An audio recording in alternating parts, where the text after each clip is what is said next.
नमस्कार, स्वागत है साहित्यिक झरोका चैनल पर। आज हम करेंगे रासो काव्य परंपरा। आदिकालीन हिंदी साहित्य में रासो काव्य का अपना स्थान और महत्व है। तो आइए आज इसी काव्य के बारे में विस्तार से जानते हैं। देखिए, सबसे पहले हमें ये जानना आवश्यक है कि जो रासो काव्य है, ये नाम जो रासो है, ये नाम कहाँ से आया, यानी इसकी उत्पत्ति कहाँ से हुई। तो रासो शब्द की उत्पत्ति रास धातु से हुई है। इसका अर्थ क्या है? गीत युक्त मंडलाकार समूह नृत्य, यानी एक समूह बनाकर गीत गाया जाता है और एक नृत्य किया जाता है। इस नृत्य में एक घटनाक्रम या एक कहानी का वर्णन रहता है, जिसे कि रास कहा जाता है। इस विधि को, इस तरीके को रास कहा जाता है। जैसे कि भगवान कृष्ण के अगर हम जीवन से जुड़े हुए प्रसंग देखते हैं तो उसमें रास शब्द काफी महत्वपूर्ण है कि कृष्ण गोपियों के साथ रास करते थे, यानी एक मंडलाकार समूह बनाकर उसमें नृत्य करना और उस नृत्य में एक कहानी, एक उसमें एक कथानक रहता है और उसी को आधार बनाकर नृत्य किया जाता है। तो ये जो शब्द है रासो, ये रास से उत्पन्न हुआ है। लेकिन फिर भी बहुत से विद्वान हैं जो इस शब्द की उत्पत्ति अलग अलग शब्दों से मानते हैं। जैसे गारसा द तासी क्या मानते हैं कि रासो शब्द की उत्पत्ति राजसूय से हुई है, क्योंकि पहले राजसूय यज्ञ किए जाते थे, इसी से रासो की उत्पत्ति है। आचार्य रामचंद्र शुक्ल मानते हैं कि रासो की उत्पत्ति रसायन शब्द से हुई है। नंद दुलारे वाजपेयी ये मानते हैं कि रास से रासो शब्द की उत्पत्ति हुई है। राम स्वरूप चतुर्वेदी ये मानते हैं कि राउस शब्द से रासो की उत्पत्ति हुई है। हजारी प्रसाद द्विवेदी जी ये मानते हैं कि रासक शब्द ही रासो के उत्पत्ति का मुख्य आधार है। धीरे धीरे इन शब्दों में परिवर्तन होता चला गया और इसका काव्य का जो नामकरण है वो क्या हो गया? रासो काव्य। लेकिन इनकी उत्पत्ति इन शब्दों से अलग अलग विद्वानों ने मानी है। तो विद्वानों ने जो यहाँ पर शब्द सुझाए हैं, जो उत्पत्ति के आधार हैं, उसके आधार पर अगर तर्क संगत एक विचार हम रखें तो उससे हमें ये पता चलता है कि कैसे रस से रास, रास से रासक और रासक से रासो शब्द की व्युत्पत्ति मानी गई है। और ये तर्क संगत भी प्रतीत होता है, क्योंकि काव्य से रस उत्पन्न होता है, आनंद आता है, उसी से रास बना। रास में यानी नृत्य भी और गायन भी, दोनों पद्धति रहती है, इसमें गाया भी जाता है और नृत्य भी किया जाता है, और उसी से रासक और रासक से होते हुए शब्द रासों में बदल गया। तो रासक से जो रासो शब्द की व्युत्पत्ति यहाँ पर उचित प्रतीत होती है। आइए अब जो आदिकालीन प्रमुख रासो काव्य है उनके बारे में विस्तार से जानते हैं। तो सबसे पहले मैंने यहाँ पर लिया है पृथ्वीराज रासो, जो रासो काव्य में बहुत ही प्रसिद्ध रचना है पृथ्वीराज रासो। इसके रचनाकार है चंदबर दाई। इसमें कथा क्या है, यानी कथानक क्या है? दिल्ली और अजमेर के हिंदू शासक हैं पृथ्वीराज चौहान, इन्हीं की वीरता और शौर्य पर आधारित है ये रचना। कौन सी? पृथ्वीराज रासो। तो इसमें घटनाक्रम क्या है? पृथ्वीराज चौहान के जीवन को आधार बनाया गया है, उनकी वीरता का वर्णन किया गया है और उनके शौर्य का, यानी युद्ध भूमि में कैसा प्रदर्शन करते हैं, शत्रुओं के सामने कैसे वो वीरता से युद्ध करते हैं, उस पर ये कथा आधारित है। पृथ्वीराज रासो के प्रमुख रूप से 4 संस्करण हैं। वृहद यानी जो बड़ा संस्करण है, सबसे बड़ा वृहद अर्थात बड़ा, उसमें लगभग 16,000 छंद है और 69 समय यानी सर्ग, या जिनको खंड कहते हैं, भाग कहते हैं, तो यहाँ पर 69 समय है। इनको समय कहा गया है पृथ्वीराज रासो में। इसके साथ साथ अगर बात करें, क्योंकि मैंने यहाँ वृहद के बारे में बताया है, तो आप ये भी ध्यान में रखें कि जो मध्यम है इसका संस्करण, उसमें 7,000 छंद है। लघु संस्करण में 3500 छंद है और जो लघुतम है यानी सबसे छोटा है, उसमें 13,000 छंद है। ये आप एक बार जरूर पढ़ लें और थोड़ा ध्यान में भी रखें।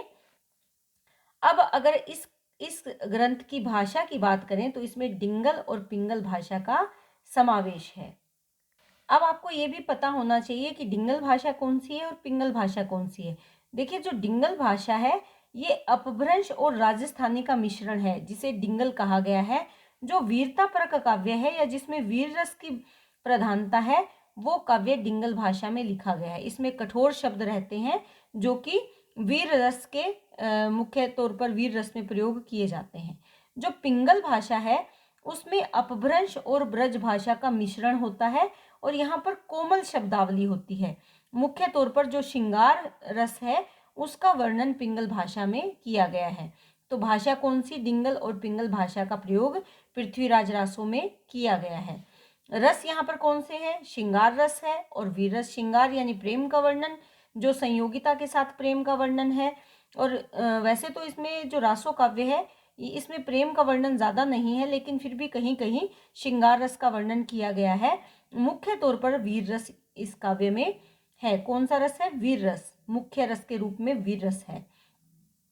अलंकार, यहाँ पर सुंदर अलंकारों का प्रयोग किया गया है। वस्तु वर्णन, देखिए वस्तु वर्णन इस ग्रंथ में कैसे, जैसे प्रकृति का वर्णन है, आसपास के वातावरण का वर्णन है, पृथ्वीराज के महल का वर्णन है, उसकी युद्ध भूमि में उसकी सेनाओं का वर्णन है, या इसके जो भी वस्तुएं उस समय आसपास थी उस घटनाक्रम के साथ जुड़ी हुई उन वस्तुओं का भी इन्होंने सुंदर वर्णन किया है। इसके साथ साथ छंदों का भी सुंदर प्रयोग कवि ने अपने इसमें पृथ्वीराज रासो नामक ग्रंथ में छंदों का भी सुंदर प्रयोग किया है। ये घटना के अनुसार है, जैसे दोहा छंद है, छप्पे है, ताटक है, तोमर है, यानी बहुत से ऐसे छंद है जिनका इन्होंने प्रयोग किया है। लेकिन इस ग्रंथ के साथ जुड़ी हुई मुख्य जो बात है वो क्या है कि इसकी प्रमाणिकता पर संदेह है लोगों को या विद्वानों को। क्या संदेह है? कि ये जो रचना है ये प्रमाणिक नहीं है। कुछ ये मानते हैं कि रचना कोरी कल्पना है, कुछ विद्वान इसे अर्ध प्रमाणिक मानते हैं, लेकिन फिर भी कुछ विद्वान है जो इसको प्रमाणिक भी मानते हैं। यानी विद्वान ये मानते हैं कि प्रमाणिक रूप में ये ग्रंथ उपलब्ध नहीं है, इसलिए यहाँ पर संदेश लिख दिया। यहाँ पर संदेह आएगा। संदेह का मतलब शक है। संदेह किस पर? इस रचना पर।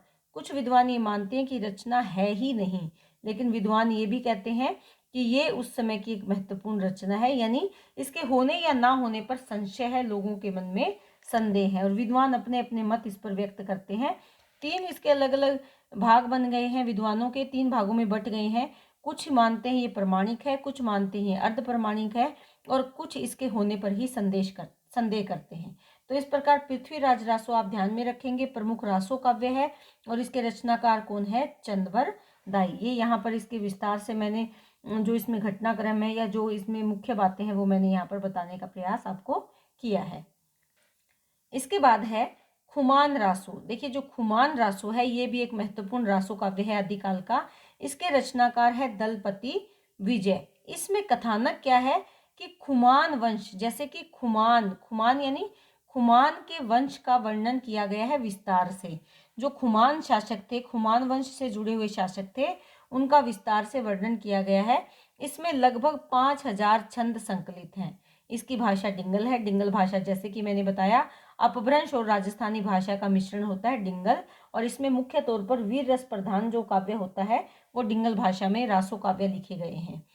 रस इसमें मुख्य रस वीर रस है, लेकिन वीर के साथ साथ श्रृंगार रस का भी प्रयोग किया गया है। श्रृंगार के संयोग और वियोग का हम यहाँ पर कह सकते हैं। तो ये खुमान रासो है। मुख्य तौर पर इस रचना के प्रमाणिक और अर्ध प्रमाणिक होने पर भी बहुत से विद्वान ऐसे हैं जो संदेह उत्पन्न करते हैं और ये मानते, कुछ विद्वान ये मानते हैं कि इसके रचयिता भी कोई और थे, दलपति विजय नहीं थे, यानी इस पर भी शंकाएं उठी है लोगों के मन में। कुछ मानते हैं कि इसके रचनाकार ब्रह्मभट्ट हैं, लेकिन हम यहाँ दलपति विजय को लेकर चलेंगे क्योंकि ये अधिकतर विद्वान इस बात पर सहमत हैं कि खुमान रासो के जो रचयिता हैं वो दलपति विजय हैं। इसके बाद है परमाल रासो। परमाल रासो के रचयिता कौन है? कवि जगनिक हैं, रचनाकार परमाल रासो के। इसमें जो कथा है वो महोबा के 2 वीरों जिसका नाम आला और उदल था, इन दोनों वीरों की कथा इसमें संकलित है और इनकी वीरता का वर्णन करने वाली 52 लड़ाइयों का जिक्र इसमें किया गया है। किसमें? परमाल रासो में। ये 1865 ईस्वी में चार्ल्स इलियट ने इसे लिपिबद्ध करवाया था। क्यों? क्योंकि पहले जो ये रचना थी ये वहाँ के जो स्थानीय लोग थे ये गा कर सुनाते थे, यानी इसकी कोई किताब उपलब्ध नहीं होती, वो गाया करते थे। और आज भी ये बहुत महत्वपूर्ण है, गायन में आज भी इसका प्रयोग किया जाता है। कहाँ पर? उत्तर प्रदेश में आज भी आला के नाम से ये जाना जाता है, या आला के नाम से इसका गायन किया जाता है। तो चार्ल्स इलियट ने क्या किया था 1865 में, कि जो लोगों को कंठस्थ था उसको लिपिबद्ध करवा दिया पुस्तक के रूप में, और 1911 ईस्वी में बाबू श्याम सुंदर दास ने इसे प्रकाशित करवाया था। इस ग्रंथ को, किसको? परमाल रासो को 1911 ईस्वी में बाबू श्याम सुंदर दास ने इसे प्रकाशित करवाने का काम किया था। और जैसा कि मैंने अभी आपको बताया कि उत्तर प्रदेश में ये बहुत ही प्रमुखता से इसका गायन किया जाता है, और किस नाम से? आहला के नाम से जाना जाता है और इसका गायन किया जाता है। इस ग्रंथ का भी मुख्य जो रस है वो वीर रस है। देखिए यहाँ पर मैंने बताया है कि 52 लड़ाइयों का वर्णन है। लड़ाई किसकी? जो आला और उदल ने लड़ी थी, उन 52 लड़ाइयों का। तो लड़ाई में कौन सा रस होता है? वीर रस का वर्णन किया जाता है।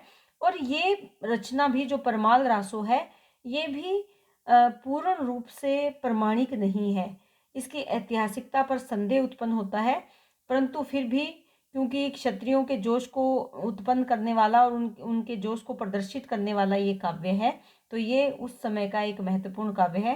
परमाल रासों में कुछ पंक्तियां दी है जो बहुत ही महत्वपूर्ण है, और आज भी उनका गायन पूरे जोश से किया जाता है कि 12 बरस लो कुकर जीवे, कुकर यानी कुत्ता 12 साल तक जीता है, अरु 13 लो जिए सियार, और सियार यानी गीदड़ 13 साल तक जीता है, बरस 18 क्षत्रिय जीवे, और 18 साल एक क्षत्रिय वीर योद्धा जो युद्ध भूमि में जाता है उसकी आयु होती है, और अगर उससे लंबा वो जीवन जीता है तो आगे जीवन को धिक्कार।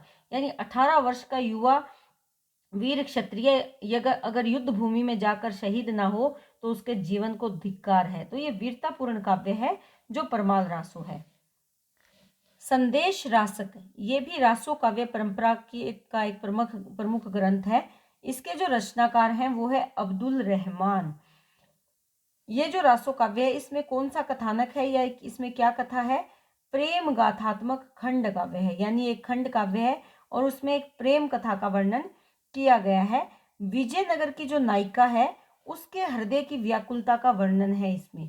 यानी विजयनगर की जो वियोगिनी नायिका है वो अपने मन के भावों को व्यक्त करती है इस काव्य के माध्यम से।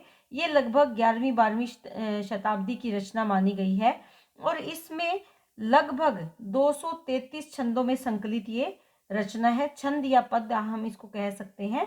223 है ये, 223 छंदों में संकलित ये रचना है, और ये 3 प्रक्रमों में विभाजित है। मुख्य तौर पर ये एक दूत काव्य है, क्योंकि जो नायिका है वो अपना संदेश भेजती है। देखिए, संदेश रासक, वो अपना संदेश भेजती है दूत के माध्यम से, और दूत को अपने मन के भावों के बारे में बताती है। तो उसके हृदय की जो परवशता है, जो आकुलता है, वो इस काव्य में मुखरित हो गई है। तो ये संदेश रासक, जैसा कि नाम से स्पष्ट है कि संदेश भेजा गया है।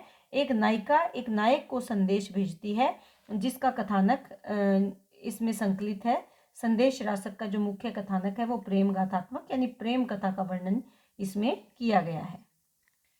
फिर है बीसल देव रासो। ये भी रासो काव्य परंपरा में एक प्रमुख ग्रंथ माना गया है। इसके जो रचनाकार है वो नरपति नालय है। बीसल देव रासो के रचनाकार नरपति नालय। इसमें जो कथानक संकलित है उस कथानक में अजमेर के शासक बीसल देव हैं और भोज परमार की पुत्री राजमती।